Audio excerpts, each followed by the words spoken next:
Hi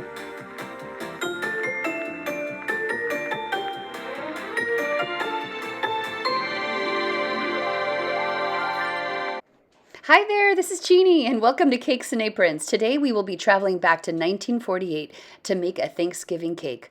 I'll be wearing this cute little apron where the print is from the 1940s. 1940s, women would wear prints like this floral print in their aprons and day dresses. The shortage of fabric due to World War II caused the hemline to move up closer to the knee.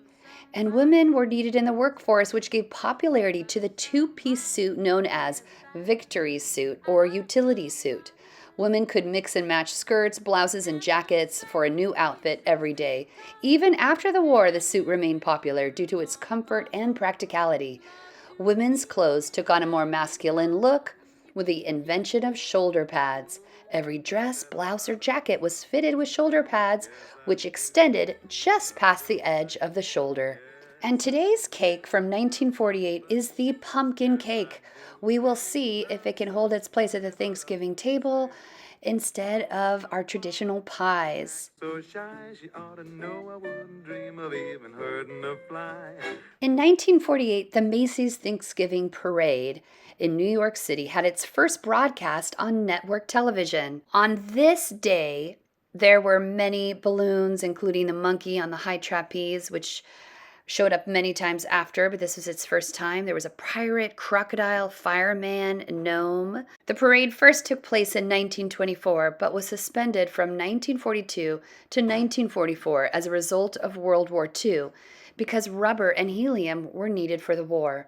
The parade resumed in 1945 and became known nationwide a couple years later because of the 1947 film Miracle on 34th Street, which included footage of the actual 1946 Macy's Day Parade.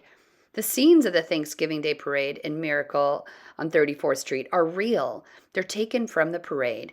This mixing of live events and fictional set pieces that were filmed in Hollywood gave the movie a more real feeling. The movie made the Macy's Parade nationally popular, and the entire country would then watch the parade in 1948 in their own living room. And who knows, maybe this 1948 cake could have been baking while the family watched the parade.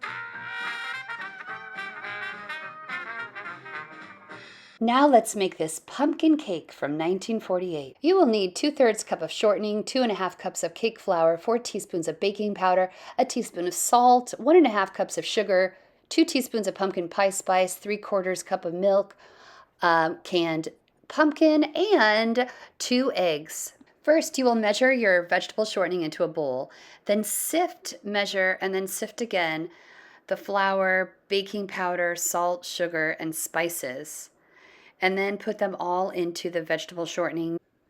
To sift your flour and any of the other dry ingredients, you can use a fine mesh strainer like I did. And then I made sure all the ingredients were well blended in together, including the pumpkin pie spice. I poured that into the shortening and I began blending it all together while adding my canned pumpkin, milk or sour cream, and the 2 eggs. It made this beautiful orange color. And then evenly I poured it out into 2 buttered and floured 8-inch cake pans. My oven was preset to 375 degrees. I thought, oh, that's a little higher than usual. It did work out for me, and I did end up baking it for the entire 35 minutes. Then the 7-minute frosting you make. Now, this is the exact same thing as the fluffy white frosting that I found a vintage recipe of it. It is made with a double boiler. This was a very handy tool in the 1940s, 50s, and 60s for their incredible frostings. I don't have one. You can see I used a pan that fit beautifully into another pot on my stove, and it made this really wonderful sticky um, frosting. So you can follow the ingredients exactly by going to cakesandaprons.com. I will link that below. This frosting is so beautiful. It spreads on evenly. I decided to add crushed walnuts on top of mine. Now we get to try this cake. It smelled like pumpkin bread when it was baking. So I know it's very pumpkin-y, and I think if you're somebody who likes pumpkin bread, this will raise it up a notch, and it will be, of course, the pumpkin cake. So I'm going to see if this really could hold its place on the Thanksgiving table when most people are expecting pie. If you want to do like a 1948 cake, then this would be the good one. Look how beautiful this is. All right, so let's see.